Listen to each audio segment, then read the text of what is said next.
These people today don't know what a strike is. Right. When my men hit the streets, from Maine to Texas, every single port will lock down. You know what's gonna happen? I'll tell you. First week, be all over the news every night, boom, boom. Second week, guys who sell cars can't sell cars because the cars ain't coming in off the ships. They get laid off. Third week, malls start closing down. They can't get the goods from China. They can't sell clothes. They can't do this. Everything in the United States comes on a ship. They go out of business. Construction workers get laid off because the materials aren't coming in. The steel's not coming in. The lumber's not coming in. They lose their job. Everybody's hating the longshoremen now because now they realize how important our jobs are. Now I have the president screaming at me, I'm putting a Taft-Hartley on you. Go ahead. Taft-Hartley means I have to go back to work for 90 days. That's a cooling off period. Do you think when I go back for 90 days, those men are going to go to work on that pier? It's going to cost the companies money to pay their salaries.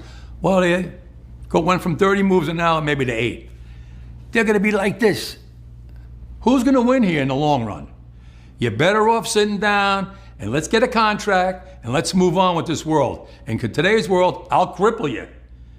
I will cripple you, and you have no idea what that means. Nobody does.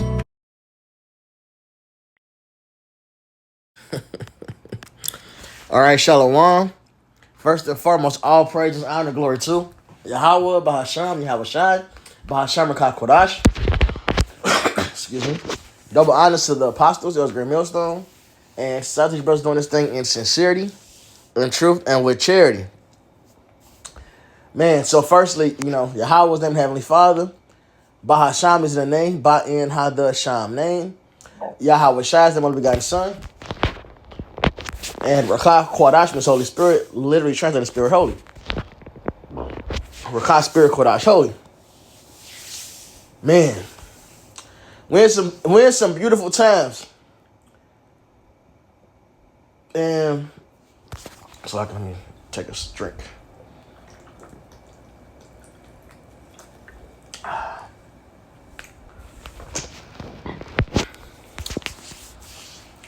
That LaCroix.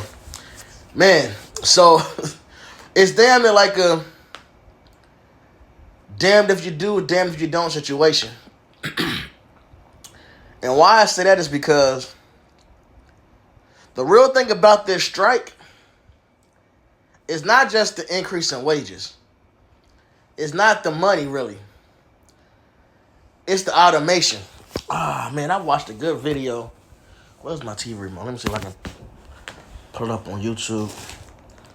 So if I can find it on there, then I can pull it up on the phone. I'm not sure if I was on the phone or like on social media. So it's not in my YouTube history and I can't. Let me see. Let me just see. Give me 1 second, y'all.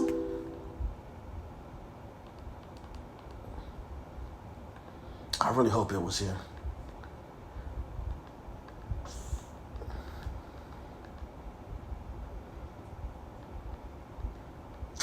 Fuck.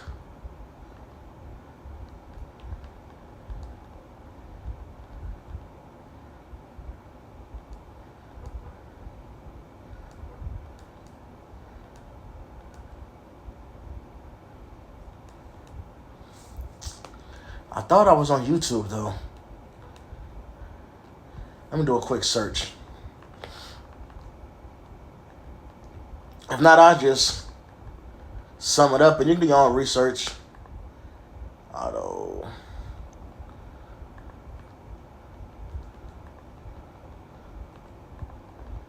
But it was like a news segment, I believe.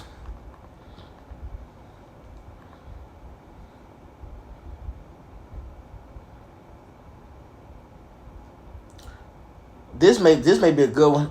Hold on. The strike by 45,000 dock workers on the East and Gulf Coast entering its third day. CNBC sources said yesterday that there were no signs of progress at bringing workers and port owners even back to the negotiating table. Our next guest says that both sides may see value in holding firm on their position. I should not mean to do that. The strike by 45,000 dock workers on the east and Urs, let's talk a little bit about this. You think both sides benefit from staying out? Why is that? Yeah, I don't know if they necessarily fully benefit from being out. I mean, people could lose some work here, and nobody wants pain on people. But it's an election season, and it's not like either political party is going to make much hay by using pressure on unions right now. So that's probably not helpful. And as well, the dock workers have some time to hold out here, and they seem to have a very strong leadership position that is going to hold them there. The interesting thing that other people haven't really thought about is that container shipping, while everyone on the dock worker side is complaining that they're very, very profitable, isn't as profitable as people might think. But they benefited from the Red Sea being 40% capacity than it was before because of safety issues in the Houthis, and that's added 8% on ton miles. So freight rates have benefited from that, as well as they benefited from the Panama Canal having drought earlier in the season, so they had a pretty good year. And if you cause disruption on the U.S. East Coast, ships have to go somewhere. They're going to go somewhere, and it's going to cause disruption and congestion, and freight rates will go higher. So they can sit for a little bit on this, as well as not allowing any automation is foolish, in my opinion, and we're the least efficient ports in the world, and the container shipping companies can sit and hold on that. They both can hold. Oh, sorry, go ahead. I would think that in the short term, perhaps the union benefits by staying out, but because of the fiery rhetoric and really harsh commentary coming from the leader of the longshoremen, and because this is something that is going to start impacting consumers maybe over the not too distant future, over the next few weeks, where they see higher prices or shortages when it comes to things they're used to seeing on store shelves. I mean, they really run the risk of overplaying their hand if they haven't already, and losing the public opinion war. I agree with that. Daggett is very charismatic. As he said yesterday, he doesn't have a crystal ball between his legs, and he doesn't know necessarily how long it's going to go. This is a major impact. We're already talking about the least efficient major ports in the world on the U.S. East Coast, largely because of a lack of automation and obstinance by union leadership. And as such, they don't seem to have much constituency in regards to them being an inflationary impact on the United States. And so I think eventually it dissipates. But again, I don't see the Republicans or Democrats not taking sides here, although I'm pretty conservative, pressuring unions on this issue. So it could be a number of weeks here where they can hold firm. And that will cause an impact on everybody's dinner table for sure. That wasn't the one, but that basically said the same thing, and that was no automation. I think it was Fox. I think it was the Fox News one. Well, let's get right to Brooke Singman with the major port strike. Brooke. Good. It doesn't matter.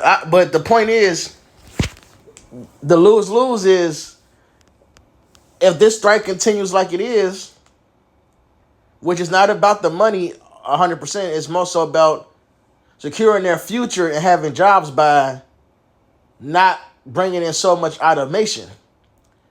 But as you heard him say, limit to automation is foolish, because that's what keeps us competitive with the rest of the world. And then, of course, that's what makes it easier. They push this whole automation thing. The whole point is automation is inevitable. And so is unemployment increasing. Whether it's because, like the video we watched right here on the screen, or because automation takes more jobs. Unemployment is going to increase more and more, as we've been seeing. All right? So this doesn't help. It really only forged this thing, because now it's like, well, we need to hurry up and get automation, because these robots ain't going to protest. All right? So it's a catch-22. And, yeah, man, you got these Americans going to rush and buy toilet paper, not realizing that's not what's going to be affected. Your jobs was going to be affected. Your tissue will still be there. Your tissue is made in America, you fucking goof troop. But let me grab these precepts. Unemployment. This is all part of the collapse, man. The Lord is working. This economy is coming to a crash. And another thing, these ports are not U.S. owned. These are foreign owned ports for the most part, if not 100%. But for the most part, these ports are not even U.S. owned. Hey, this is great news, man. This is going to sour relationships with those that deal with America. All right. So let me go straight to, let's get this. Let's get Ecclesiastes on deck. Make sure I grab this so I don't forget.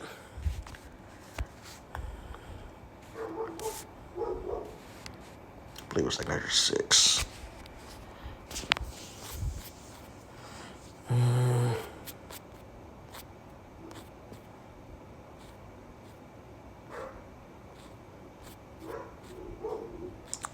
Yeah, 2 Chapter 6:22. And suddenly shall the sown places appear unsown. The full storehouses shall suddenly be found empty. So this very well could be that build-up that we're waiting for, man. Because what is it, about 66% of things in America, like the shit we buy in America, around that percentage, 60-something, 67, something like that, is imported, man. And he broke it down beautifully on that damn Twitter video. Those imports, because they're not coming in, it's going to affect those workers that have these jobs. You're not needed anymore. We don't need you to sell these cars. We don't have the cars coming in. We don't need you to sell these clothes because these clothes are not coming in. And then the various produce, the various produce and food and goods that come in is not going to be there. All right? See, America did something dumb by switching. What made America great was they had factories, they produced things, they were heavy on exports, man. Once you become an import, what are you producing? How are you making money? How do you have a high GDP if you're not producing anything? All right, so this puts them in the box. This Isaiah 19.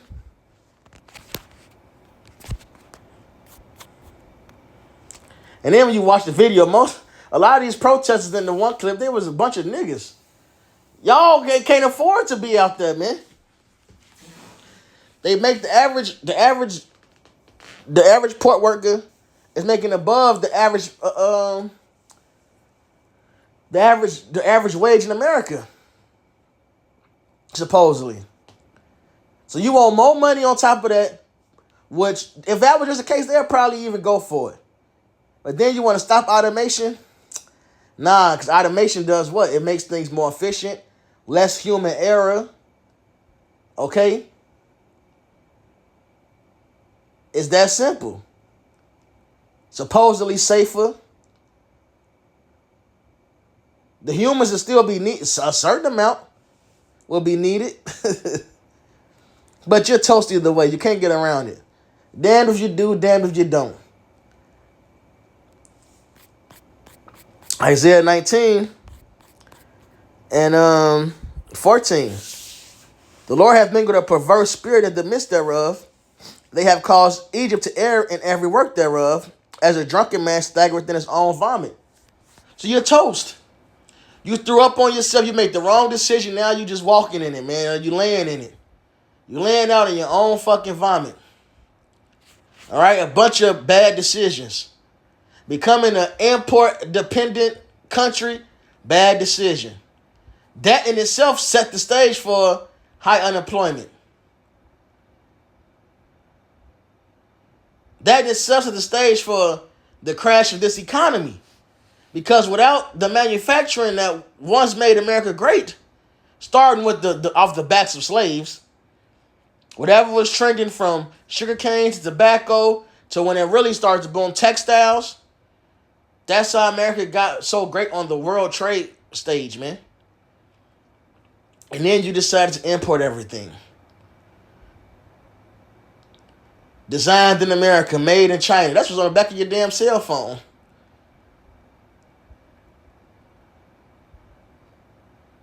So it's nothing that it's nothing left that makes the dollar appeasing. All right, this shit is gonna affect how the world deals with the U.S. dollar too. If the economy is bad here in America, that dollar don't have the same buying power. What incentive do these countries have to use the dollar? But let's keep going. Neither shall there be any work for Egypt, which the head or tail, branch or rush may do. So unemployment is a part of this downfall. So this is very interesting. Watch how this next part play out, man. If they come to an agreement, or if how long this lasts, or if they ramp up the automation, man. Hell, hey, look, another curveball is scalpers. A lot of foreigners just came into this damn country. And it turns out this shit has been in the talks for months. Well, not even, they stopped talking months ago. But this has been going on for a while. So they got plenty of workers that'll take the jobs at the rate they'll love to take $80K a year. They'll love to take that, man. But the Lord so raw, it says, which the head or tail, branch or rush may do. So this shit is toast either way, man. Unemployment is about to be the new trend. Okay? And not even new trend. This has been trending upwards for a while now. You sit all on Twitter, social media. I done filled out another 100 applications today, still can't find a job, or this and that. Hey, it's rougher out here than you think. Brothers, remember, the Lord got a hedge about us, man. It's rougher out here than you think.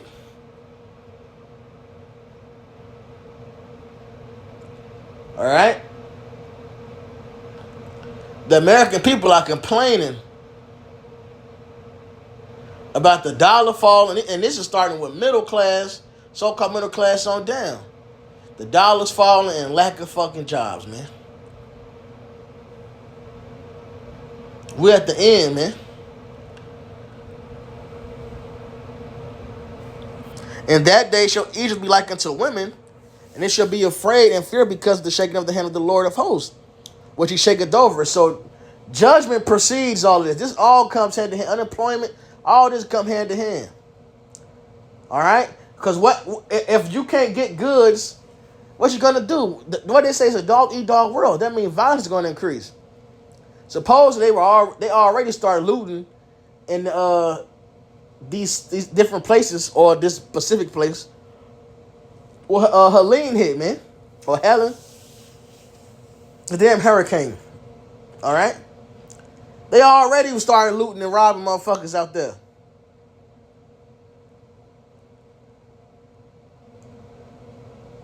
The American people already got a violent spirit on them.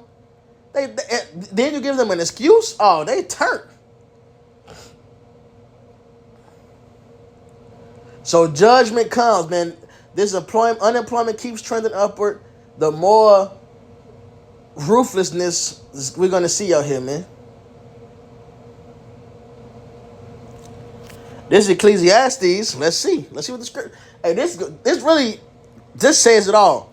Ecclesiastes 12:1. Remember now they created in the days of thy youth, while the evil days come not, nor the years draw nigh, when thou shalt say, I have no pleasure in them. While the sun or the light or the moon or the stars be not darkened, nor the clouds return after the rain. So seek the Lord while he may be found. Because once all hell break loose, hey, Revelation 6:10 ain't written for no reason. When these judgments start happening, if you ain't get right, a lot of motherfuckers gonna curse the Lord. They gonna curse the Most High for it. They ain't gonna seek the Lord. They gonna curse the Lord. They ain't gonna have no pleasure in it. In the day when the keepers of the house shall tremble, the keeper of the house represents your economists, all right, investors, etc. When you go into the word economist or economy, it means manager of the house. The keepers of the house shall tremble, and the strong men shall bow themselves. So war, and the grinders cease because they are few. So it doesn't say it ain't no jobs, it's gonna be few. So we seeing the unemployment increasing. And those that look out of the windows be darkened, and the doors shall be shut in the streets. Martial law. When is this martial law gonna happen? When the sound of the grinding is low, because there's gonna be violence on the streets, man. And he shall rise up at the voice of the bird, and all the daughters of music shall be brought low. And boy, oh boy, is this music low as shit. They got this new crash out. Rap shit is ass. They not even. Oh, it's horrible. Okay, it's horrible.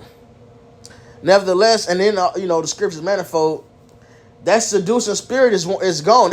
That seducing, because it talks about in Sirach 9, a woman who's a singer. It's talking about a seductress. All right, that seducing spirit, it ain't as powerful as it once was. Everybody's speaking against the government. Everybody's speaking against. A lot more people have become conspiracy theorists, quote unquote, now, because they see the bullshit. You got Rizza Islam, this nigga.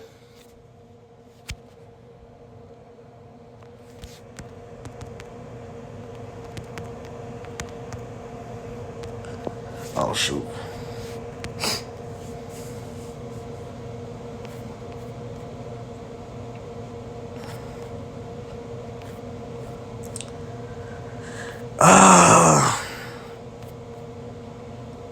Maybe it's in a short.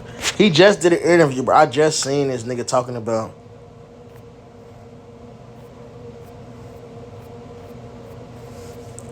Well, you can watch his most recent interview and see the whole thing. But even RZA.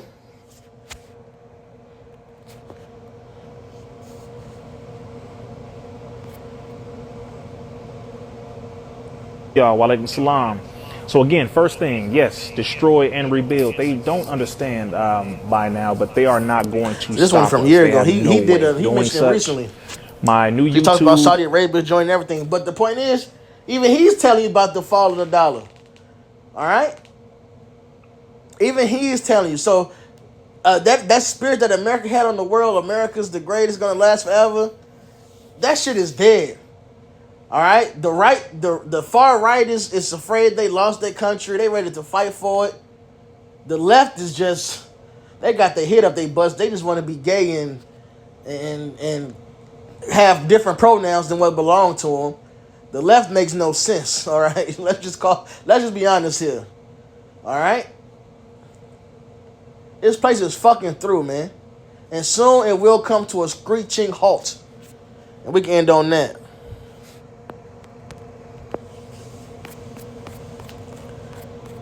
This is Zephaniah 1.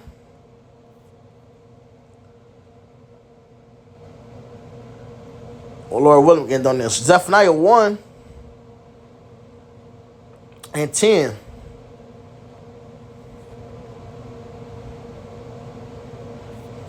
And it shall come to pass in that day, saith the Lord, that there shall be the noise of a cry from the fish gate, and a howling from the second, and a great crashing from the hills.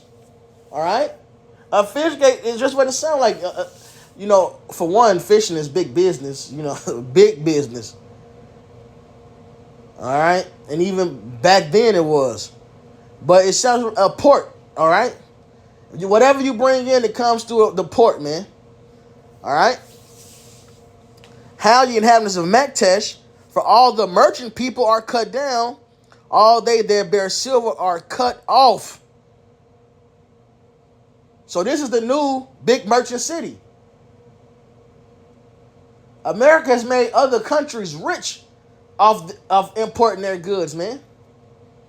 But this shit's gonna come to a screeching halt. Howl for it, man. For the great crashing. And at some point, these other nations are gonna turn. They're gonna just say, "Fuck this whore called America." This could play a big role with the nations turning more sour on this place. They already getting fucked over by America, but it's like at least we get to sell our goods. At least we, they buying all, doing this and that. It comes with at least. What purpose do you serve now, man? Now you just fucking the planet up. They can't sell their goods to you. What the fuck purpose do you serve, man? So, hey, this place comes to an end, man. So that was really it, man. We just interesting times, just watching it all play out, and the stage is being set. So with that, hope it's edifying. All praises, honor, glory to Yahweh, Bahasham, Yahweh Shai, Bahasham, Kodash. Double honors to the apostles as great millstone, and so I think your brothers doing this thing in sincerity and truth, then with charity. Shalom, Baba Ball.